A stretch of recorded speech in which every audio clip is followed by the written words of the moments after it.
Hey, what's going on, everyone? We're gonna try something a little different tonight, so I hope this works. But I wanted to talk for a minute about samples. All right, sampling is so important, especially in quantitative methods, because if you don't have a sample that is representative of your population, then you really can't say much of anything in your research. So, for example, if you have what's called the population. So the population is whatever bounded frame group you have. So if you wanted to do a study about college students, the population for your study would be all college students. If you wanted to do a study about Americans, it would be all Americans, and so on and so forth. Right? If you wanted to do a study about if you want to know how IUP students felt about a final senior project before graduating, then your population would be all IUP students, right? So that's the population. A sample is some sub-portion of the population. So a lot of times, almost all the time in quantitative research, we're not able to get to the entire population of interest, right? What I want to do is study how humans behave, how humans communicate. I can't ask every American to take a survey. It's not possible. Time, money, for any number of reasons, right? So we have to take a sample.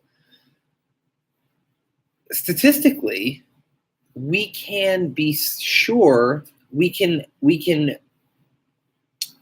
know within certain levels of probability how similar our sample is to the population in a lot of ways. So in other words, if we do what's called a random sample, a true random sample or a simple random sample means that every person in a population has an equal non-zero chance of being selected for a sample.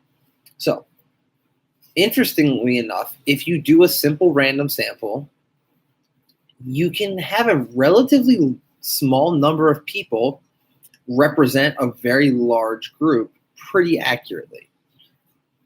If you ever noticed before, like presidential elections, they have all those polls, right? Who's going to win?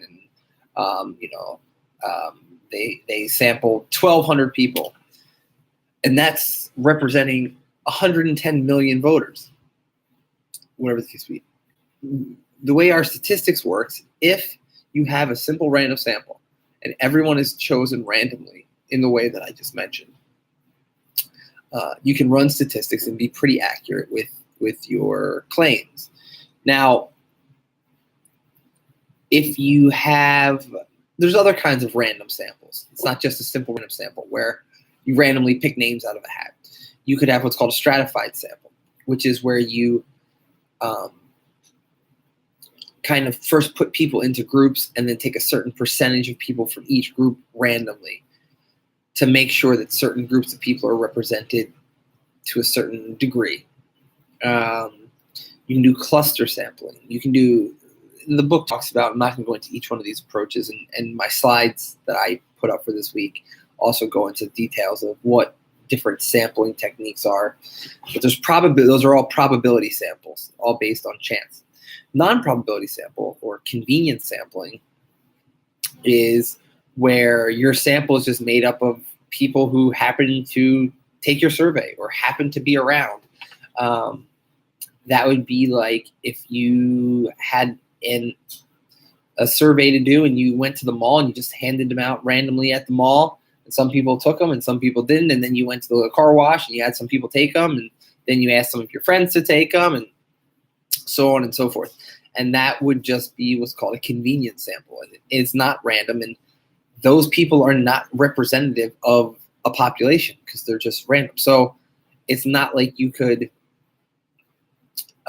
make claims about them, except there's a caveat. There's something called a process claim, and that's when you want to know how something works or how people behave. So in the social sciences, you'll see a lot in journals that our samples are made up of college students. we do lots of research, professors do, where they recruit students from their classes, right?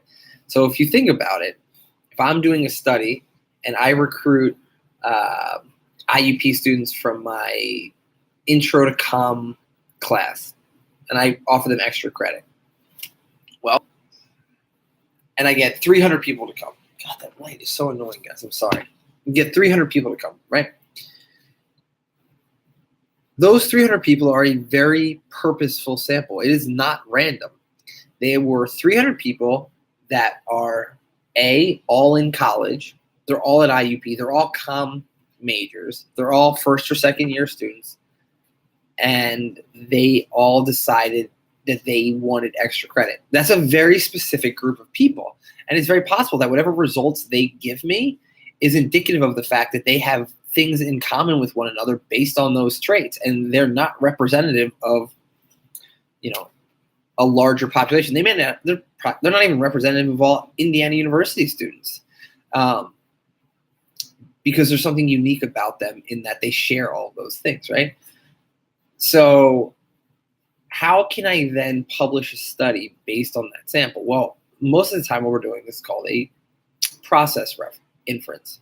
So with the process inference, let's take my classic example of, does watching violent media lead people to be more aggressive? Let's say I do this sample, and it's all these IUP students I just talked about, right?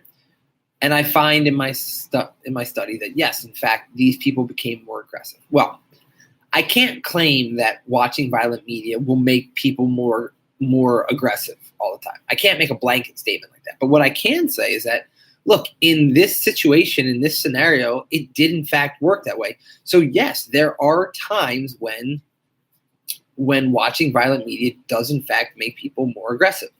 So even though it's not all the time necessarily, it could be. At least in this case, it is. So what it shows is that yes, media does have the ability to do that. Now, what are the conditions? What are the barriers? Those are things we have to look out for and discover. We can't say, but we've provided some evidence for this phenomenon and said, hey, now we've got to look into this further. So say I do that study, and then another person at another university does a study, and then other people do a study, and then all of a sudden we have 50 or 60 studies that all look at media violence, and they're all kind of pointing to the same thing, that, yeah, there is some correlation here or causation here between media violence. And we can say, well, none of them were necessarily random samples. They were all studied in different ways. Maybe I did a survey, maybe you did an experiment, but they all were looking at this idea of media violence and aggressive behavior. But you can start to paint a picture when you see this pattern, right, where it keeps coming up over and over again. You just keep adding evidence and say, well, look, there's where there's smoke, there's fire. There's probably something to it, right?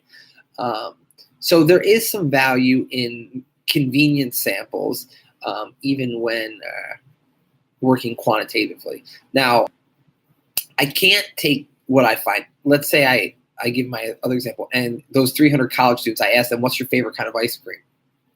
I can't then take what information they gave me and extrapolate and say, oh, Americans' favorite ice cream is blank. No, I can't say that because they don't represent Americans.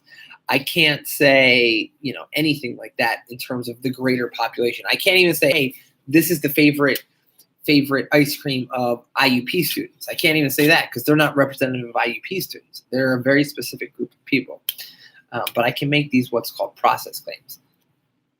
So in quantitative research, sampling is super important. You have to know what your hypothesis is and what kind of questions you're trying to answer, which will really dictate what your sample needs to be. All right? So just a little something on sampling.